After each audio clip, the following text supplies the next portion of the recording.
दोस्तों नमस्कार। कल मैंने आपको बताया था कि कस्टम्स में करप्शन क्यों नहीं खत्म हो सकता। आशा है आप लोगों ने वो वीडियो देखा होगा। अगर नहीं देखा होगा तो मेरे चैनल में जाकर के उस वीडियो को देखिए।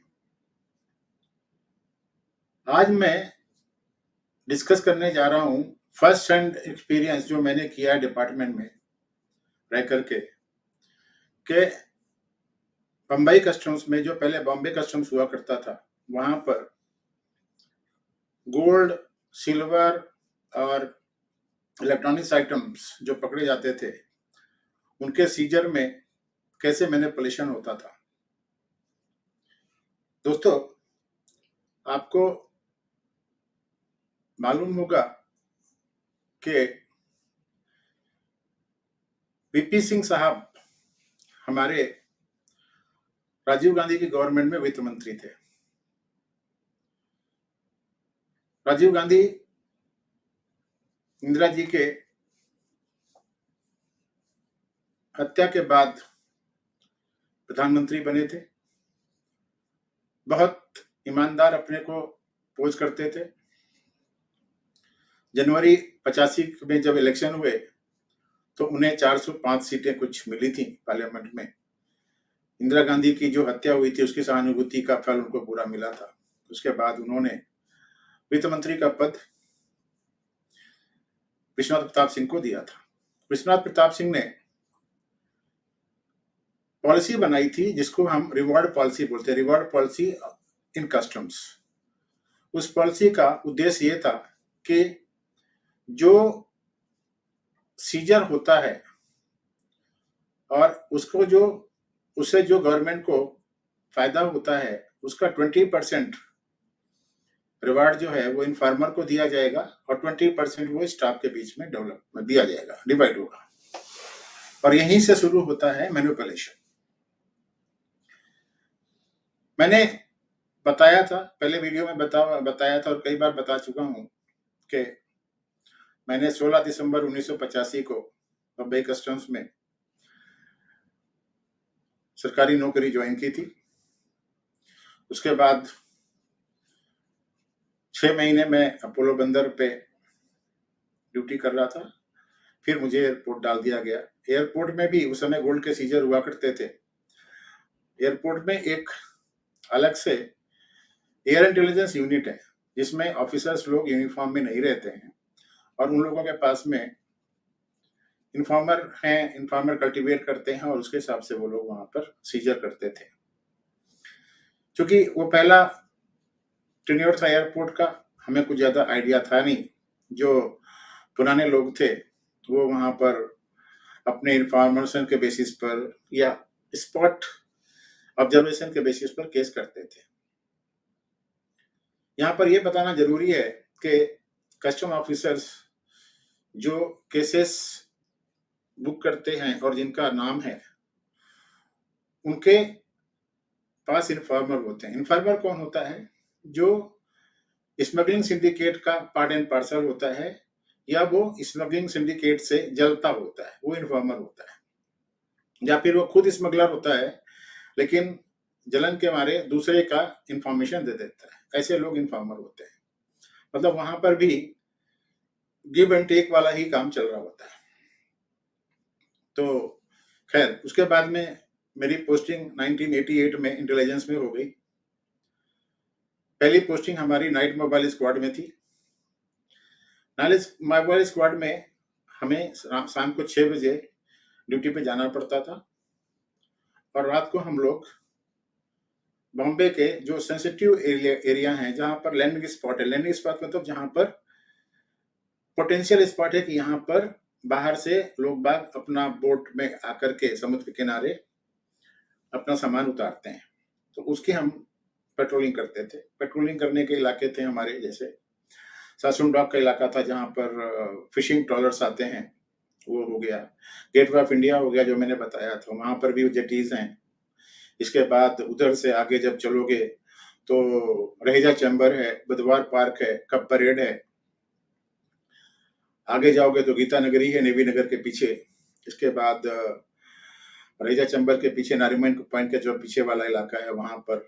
फिर और आगे ऊपर से मालाबार हिल की तरफ से नीचे जाओगे नरपैंसी रोड से आगे तो वहां पर मफतलाल गार्डन है,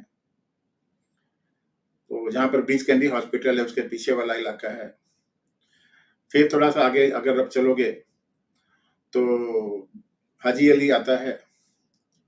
हाजी अली के बाद में आगे आप चले जाएंगे तो जहाँ पर कोस्ट गार्ड का ऑफिस है उधर भी वो मच्छी मार्ग का इलाका है वर्ली में, वहां पर बॉडी सरफेस के आसपास है।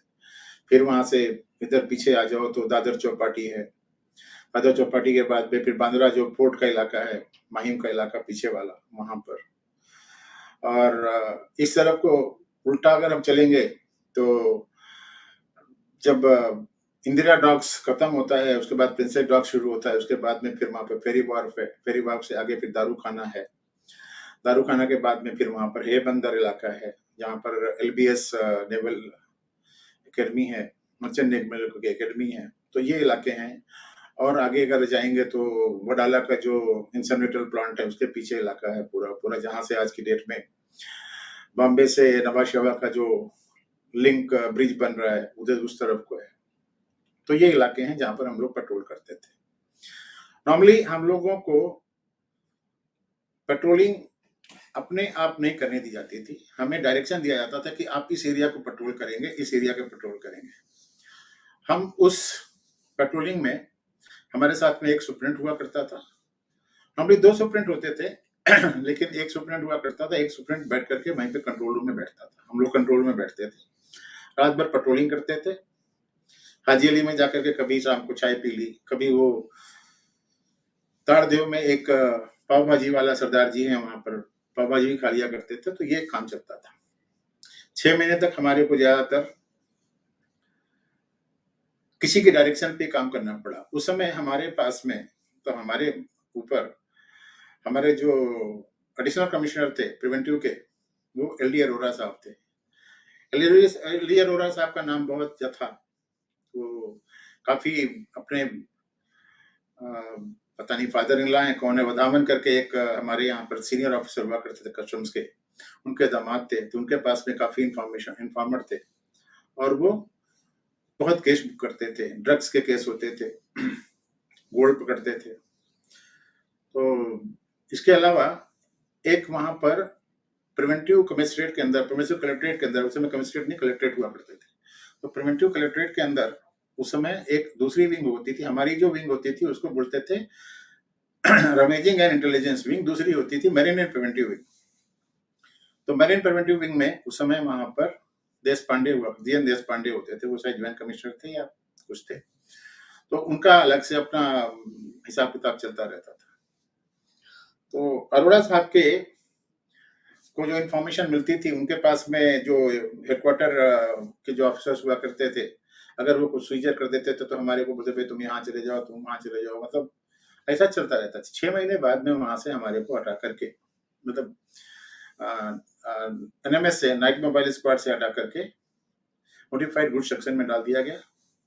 नोटिफाइड गुड सेक्शन में हम लोग दिन में टाउन में नोटिफाइड शॉप में जाते थे, वहां पर उनका पूरा पूरा अकाउंट लेते थे, कितना तुमने सामान मंगाया है, कितना सामान रजिस्टर देखते थे, ये करते थे। और बाकी टाइम में कभी कभी ये तो भाई जब सारे ऑफिसर्स को स्टैंड बाई कर दो, कोई ऑपरेशन चल रहा है उस ऑपरेशन में आपको सहायता करनी है, मतलब that is also called as backup team. मतलब आप ऑल्सो रहना है, बेटी के कोई पकड़ के लेकर के आए हैं तो उसको गार्ड करना है, ये करना है, कहीं प्रोसीजर हो गया है या कुछ और सिक्योरिटी प्रॉब्लम है तो उसको ठीक करना है, ये सब होता रहता था।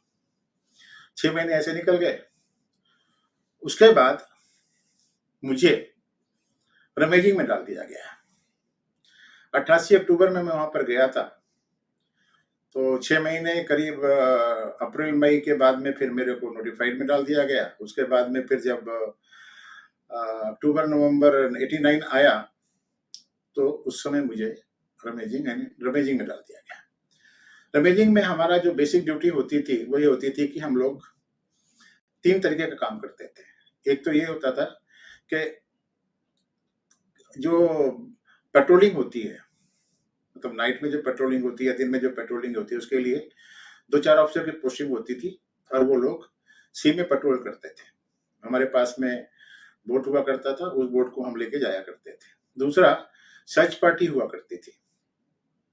तो सर्च पार्टी में मॉर्निंग में जाते थे, वहां पर देखते थे कौन सा जहाज आया है, कौन सा जहाज नहीं आया। तो सेंसिटिव पोर्ट्स से अगर कोई जहाज आया है, जैसे कि दुबई से कोई जहाज आ रहा है, और या कोई पाकिस्तान से आ रहा है, या कराची से, मतलब कराची से आ रहा है, या फॉर दैट मैटर ईरान से कहीं से आ रहा है, तो उसको हम लोग वो करते थे।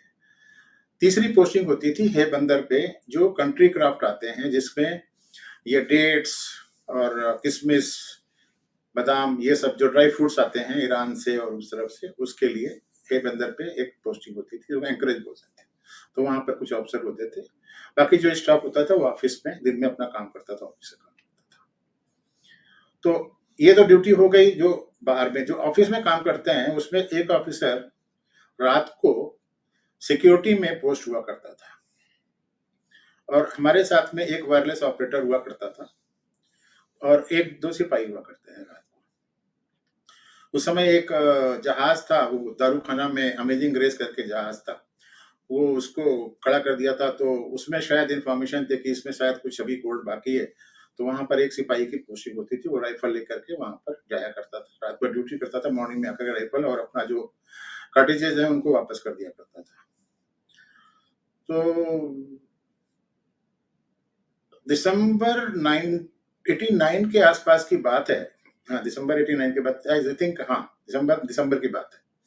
दिसंबर के महीने में तारापुर सतपथी में हेडक्वार्टर ने अरोड़ा साहब के सुपरविजन में, अरोड़ा साहब के इंफॉर्मेशन पे गोल्ड पकड़ लिया, सिल्वर पकड़ लिया, सॉरी। अच्छा हाँ, ये बता दूं मैं कि पानी से उस समय गोल्ड नहीं आता था। गोल्ड जो भी आता था वो एयरपोर्ट पे आया करता था। सिल्वर ये लोग लेके आते थे। सिल्वर की बहुत ज्यादा मांग थी उस समय। सिल्वर एक ब्रिक फॉर्म में इनगॉट जिसे बोलते हैं, वो 30 किलो का सिल्वर का इनगॉट हुआ करता था, उसकी प्योरिटी 999 होती थी, वो आया करता था। उसके बहुत सीजर हो रहे थे। तो सतपथी में इन लोगों ने 700 सिल्वर इनगॉट्स का एक सीजर किया था। उसके बाद में उसका जो भी है, जितने भी पकड़े गए थे। अच्छा, ये लोग जो बोट लेके आते थे वो सारे के सारे उस समय सेटकॉम से होते थे, उनको वो लोग अपना सेटकॉम से फोन पे बात करते रहते थे। उनके पास में ज्यादातर पाकिस्तानी हुआ करते थे, तो उन्हीं को पकड़ा जाता था, क्योंकि पाकिस्तान का एक स्मगलिंग गैंग था भट्टी का, वो अपना काम यहाँ पे करता था, और अरोड़ा साहब भट्टी के माल को पकड़ते थे। दाऊद भी वहां से अपने माल बेचता था, लेकिन मैंने नहीं सुना कि दाऊद का कोई माल कभी पकड़ा गया हो, क्योंकि दाऊद शायद उनका इन्फॉर्मर था, ये मैं बोल सकता हूँ। अरोड़ा साहब को इलाहाबाद में बबलू श्रीवास्तव एंड गैंग ने गोली से मार दिया है। तो अरोड़ा साहब के बारे में ज्यादा बोलना नहीं है, लेकिन फिर भी अरोड़ा साहब का ही मामला है तो बोलना तो पड़ेगा ही, थोड़ा थोड़ा तो बोलना पड़ेगा। खैर, तो उसमें 700 सिल्वर पकड़े गए। अब स्मगलर्स का एक ऑब्जर्वेशन है, या उनका एक मोटा सा ऑपरेंडी है, कि अगर कस्टम्स वाले किसी एक सीजर को पकड़ के बैठ गए हैं, तो उसके बाद में फिर वो उसी में बिजी हो जाते हैं। एक्यूज को कोर्ट में लेके जाओ, उनकी रिमांड लो, फिर स्टेटमेंट लो, ये करो वो करो, बाकी कुछ काम करते नहीं है। तो उसके पीछे एक दूसरा क्राफ्ट रसल खेमा से आ रहा था। वो क्राफ्ट आकर के बॉम्बे हाई में वेट करता है। ये क्या करते हैं, जब ये लोग रसल खेमा से, दुबई से या शारजाह से जब सेल करते हैं विद प्रेशियस गुड्स, तो वो लोग आके बॉम्बे हाई में वेट करते हैं फॉर डायरेक्शन कि अब जाना कहाँ है। तो मैं इस सीजर के बाद एक दिन रात को मैं ड्यूटी पे था, मेरे पास एक फोन आया। उस फोन में जो बंदा सामने से बोल रहा था, मैंने उसको पूछा भाई कौन बोल रहा था, तो उसने अपना नाम बताया। मैं नाम यहाँ पे डिस्क्लोज करना नहीं चाहता। उसने बोला कि आप ये बोल रहे हैं, मैंने बताया हाँ मैं ये बोल रहा हूँ। बोले कि साहब आपको एक इन्फॉर्मेशन देनी है, आप थोड़ा सा गेटवे ऑफ इंडिया पे रेडियो क्लब के पास में आ जाओ। तो मैं उसको बोला, मैंने कहा तुम मेरे को जानते हो? बोलता आपको नहीं जानता हूँ, मैं आपके स्कूटर का नंबर जानता हूँ, आप वहां पे आओगे तो मैं आपको देख लूंगा, मिल लूंगा। मैं वहां पे पहुंच गया उसके पास। जैसे मैं रेडियो क्लब के पास में अपना स्कूटर खड़ा किया, मेरे पास में उस समय बजाज सुपर स्कूटर हुआ करता था। तो आया वो मेरे पास में, अपना नाम बताया उसने, और उसने बोला कि साहब आपको एक इन्फॉर्मेशन देनी है, आप मुझे थोड़ा सा दारू के लिए पैसा दे दो। तो मैं बोला तुमने पहले बोला नहीं, मेरे पास तो पैसे तो है नहीं, मैं पैसे लेके गया भी नहीं था। वैसे भी ड्यूटी पे जाने के टाइम में हम लोग पैसे लेके नहीं जाते थे, क्योंकि वो एक अलग बात होती है कि अगर ड्यूटी में आप पैसा लेके जाओ तो पहले रजिस्टर में एंट्री करो, फिर ये करो। अगर मतलब ड्यूटी में आप जा रहे हैं, शाम को 6 बजे ड्यूटी पे जा रहे हैं, सवेरे 9 बजे, रात को वहां पर ड्यूटी करनी है। डॉक्स के अंदर मोल्ड स्टेशन पे वो रेमेजिंग का ऑफिस था, तो वहां पे कहाँ आपको पैसे की जरूरत पड़ेगी। तो उसने बोला फिर सर आप जाइए वापस, फिर मैं आपको इन्फॉर्मेशन नहीं देता। तो मैंने बोला कितना चाहिए, तो उसने उस समय 500 रुपए मेरे से मांगे, 500 रुपए दे दो, मुझे दारू पीनी है। मेरे को ध्यान आया कि उस समय जो पेट्रोलिंग के लिए ऑफिसर पोस्टेड थे, वो लोग हमारे ऑफिस के बाहर जाकर के वहां पर एक भारत रेस्टोरेंट है, वहां पर वो लोग रात को बैठ करके दारू पी रहे थे। मुझे ध्यान आया कि इनको मैं जाके बोलता हूँ। उनको बोला मैंने, तो उन्होंने मुझे 500 रुपए दिए। मैं उसके पास में गया, उसको 500 रुपए दिया और उसने इन्फॉर्मेशन दी कि आज रात को दादर पेन इलाके में दत्ता प्रसाद नाम का एक पड़ाव पड़ाव मतलब बोट आने वाला है, जिसके अंदर 200 सिल्वर है और वीसीआर वीसीपी भी है। वीसीआर मतलब वीडियो कैसेट रिकॉर्डर, उस समय वीसीआर मतलब इलेक्ट्रॉनिक्स में वीसीआर बोला जाता था, और वीसीपी मतलब जिसमें आप रिकॉर्डिंग की फैसिलिटी नहीं होती, सिर्फ प्लेयर होता था। ये होंगे। मैंने उसको पूछा तुमको कैसे मालूम? बोला साहब वो बॉम्बे हाई में वेट कर रहा था और हमसे उसने कुछ खाना पानी का सामान लिया है और कुछ झींगा उंगा लिया है, फिश भी लिया है, और आज रात को यहाँ पे पहुंचने वाला है। तो ठीक है। अब ये इन्फॉर्मेशन लेकर के मैं वापस आ गया। इन्फॉर्मेशन जब आकर के मैंने अपने assistant commissioner collector Prashant Kumar थे उस समय, मैंने उनको फोन किया। मैंने कहा साहब ऐसा ऐसा करके है, वो बोल रहा है तो क्या करना है? तो उन्होंने बोला कि ठीक है जाओ, लेकर के जाओ। तो मैंने उनको बोला, मैंने कहा साहब इन्फॉर्मर ने ये बोला है कि अरोड़ा साहब को ये बात नहीं बतानी है। तो वो थोड़ा सा चमके, बोले क्यों? मैंने कहा साहब मुझे नहीं मालूम है, वो बोल रहे कि अरोड़ा साहब को मत बताओ, अरोड़ा साहब को बताओगे तो वो फिर आपको केस नहीं मिल पाएगा। ठीक है, हमने अरोड़ा साहब को नहीं बताया। As per direction of Prashant Kumar, हम लोगों ने गौचर धक्का से हमारा एक वहां पर सीज्ड पहले का क्राफ्ट पड़ा हुआ था, जावेद करके नाम था, अल जावेद, उसको बुलाया। और हमारे पास में यहाँ पर मोड स्टेशन में अल खलीदी खड़ा हुआ था। तो हम लोग 2 क्राफ्ट लेकर के चले गए दादर पेन क्रीक में। दादर पेन क्रीक मतलब गेट ऑफ इंडिया के सामने अगर आप देखेंगे, जो क्रीक अंदर जा रहा होता है, एक तरफ ये हिल है, एक तरफ को ये हिल है, बीच में से जगह जाती है। तो एक क्रीक दादर पेन को जाता है अंदर जाकर के, और एक पनवेल की तरफ जाता है। तो हम लोग बोट को लेके चले गए। करीब 8 ऑफिसर थे हम लोग, हम सबको रोक के रखा था हम लोगों ने, वो क्योंकि सर्च पार्टी थोड़ा लेट आई थी तो उनको सबको रोक लिया था। तो गए वहां पर, रात भर, चांदनी रात थी, रात भर वहां पर बैठे रहे। खाना वाना तो बोर्ड पे मिल जाता था, जो हमारे बोर्ड स्टाफ होता है वो लोग खाना बनाते हैं, और उनके लिए राशन होता है पूरा पूरा, तो उन्होंने ऑफिसर्स के लिए भी खाना बनाया था। खाना में क्या बनाते हैं वो लोग? झींगा या मच्छी बना देते हैं, बाकी थोड़ी सी जो वेज खाने वाले होते हैं उनके लिए सब्जी होती है और राइस होता है, इसके अलावा कुछ होता नहीं। तो रात को, अच्छा, हमारे साथ में एक सुपरडेंट भी थे, पीएस राजपूत, उनको भी साथ में लेके गए थे, सर्च लाइट लेके गए थे, नाइट विजन लेके गए थे, ये सारा का सारा था। रात को 12-1 के आसपास में हमें पूरा शांत इलाका है, समुद्र अपने उसमें है, चांदनी रात है, कुछ आवाज सुनाई दी कि शायद कोई एक बोट आ रहा है और उसमें लाइट नहीं है। तो हमने बताया राजपूत साहब को के साथ लगता है आ गया हो। तो बोले ठीक है थोड़ा और आगे आने दो। तो जैसे ही बोट नजदीक आ रहा था तो उसकी आवाज थोड़ा तेज हो रही थी, इंजन की आवाज थोड़ा तेज हो रही थी, और चारों तरफ सन्नाटा सा था, तो वो जो इको आती है उससे और ज्यादा उसकी आवाज लग रही थी। थोड़ा और जब नजदीक आया तो हमारे राजपूत साहब आउट ऑफ क्यूरियोसिटी और व्हाट इंथुजियाज्म बोले ठीक है चलते हैं उसके पास में। गए, उसको टार्च मारी और उसको बोला रुको। तो रुक गया वो। रुक करके उसके ऊपर जंप मार करके, जहां पे उसको जो हैसेज है खोल के देखा, तो वो बालू का पड़ाव था, सैंड का पड़ाव बोलते हैं। वो कहीं से अलीबाग की साइड से कहीं से सैंड लेकर के आ रहा था और वो दादर पिंड की तरफ को जा रहा था। खैर छोड़ दिया उसको। उसके बाद में हम लोग रात भर वहां बैठे रहे, ना तो दत्ता प्रसाद आया ना कुछ हुआ। मॉर्निंग में जब सूरज उग गया तो गालियां खाई, क्या रात भर हमारा बर्बाद कर दिया बिना मतलब में। मुझे गालियां पड़ी क्योंकि इन्फॉर्मेशन तो मैंने ली थी। उसके बाद ये हुआ कि भाई अब तो दिन हो गया है, अब तो कोई आएगा नहीं, चलो वापस चलते हैं। सो बाय द टाइम हम लोग मूल स्टेशन में अपना बोट लेके जब पहुंच रहे थे, तो हमारे को वहां पर मूल स्टेशन में जहां पर हमारा अल खलीदी खड़ा होता था, वहां पर एक बोट खड़ा हुआ दिखाई दिया। और थोड़ा नजदीक गए, क्योंकि उस समय दिसंबर जनवरी का महीना था, काफी फॉग था, तो नजदीक गए तो मालूम पड़ा कि जेटी के ऊपर वहां पर ऑफिसर्स लोग भी खड़े हैं। थोड़ा और नजदीक गए तो मालूम पड़ा कि बोर्ड का नाम तो दत्ता प्रसाद ही है, यानी दत्ता प्रसाद को पकड़ लिया गया है। अब जब किनारे में बोट लगाया उसके साथ में और ऊपर गए, तो वहां पर अरोड़ा साहब बैठे हुए थे, नीचे वहां पर मसूरकर साहब थे, बाकी हेडक्वार्टर के भी स्टाफ था सारा का सारा।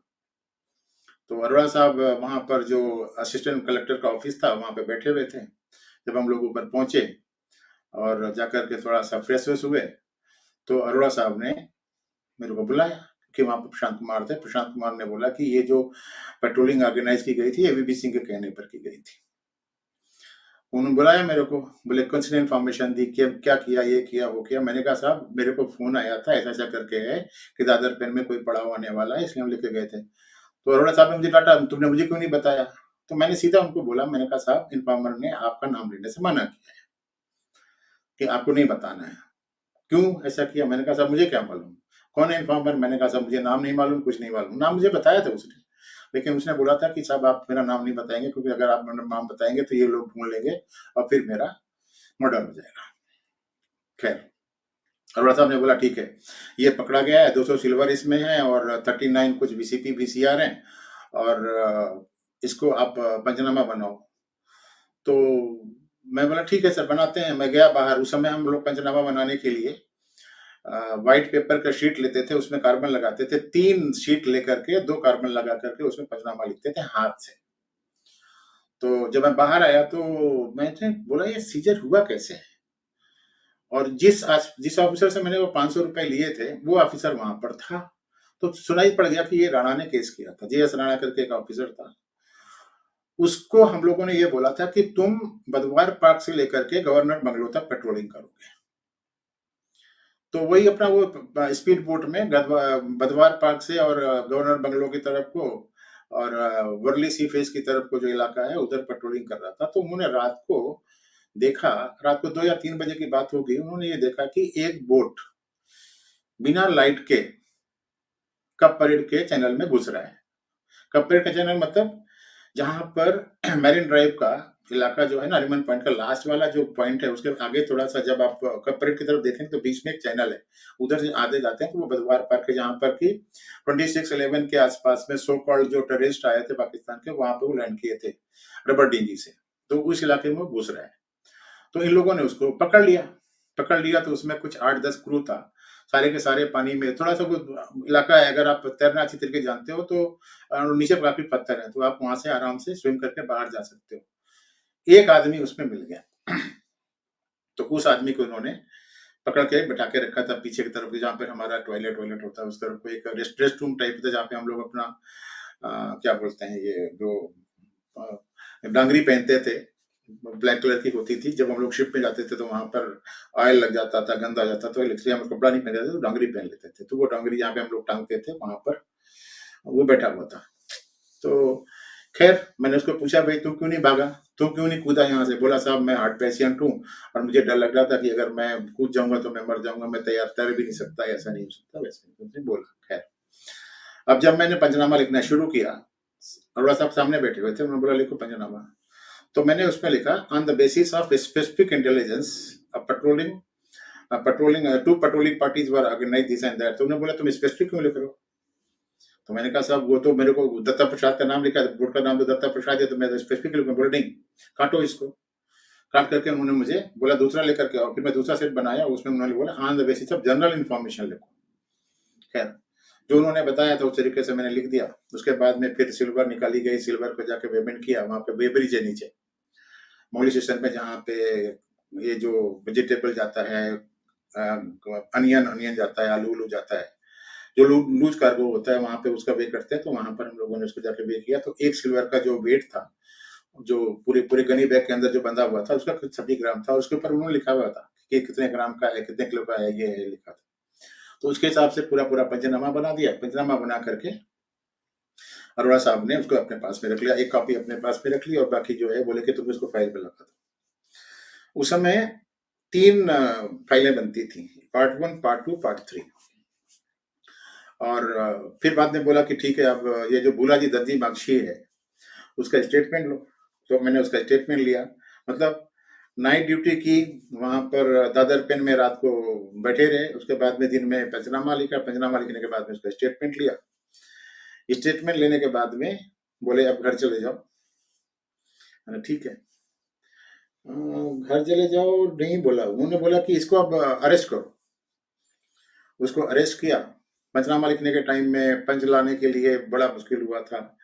वहाँ पे डॉक्स के अंदर ही यूबी सेंटर है, वहां से हम लोग 2 आदमी को लेकर के आए, उनके साथ में पंचनामा बनाया। बाद में पूरा दंतबाजी का स्टेटमेंट लिया 108 में। और उसके बाद में उस समय जब मैं स्टेटमेंट ले रहा था तो हमारे एक सीनियर हुआ करते थे, सतीश वी दांडेकर, उन्होंने मुझे काफी हेल्प किया।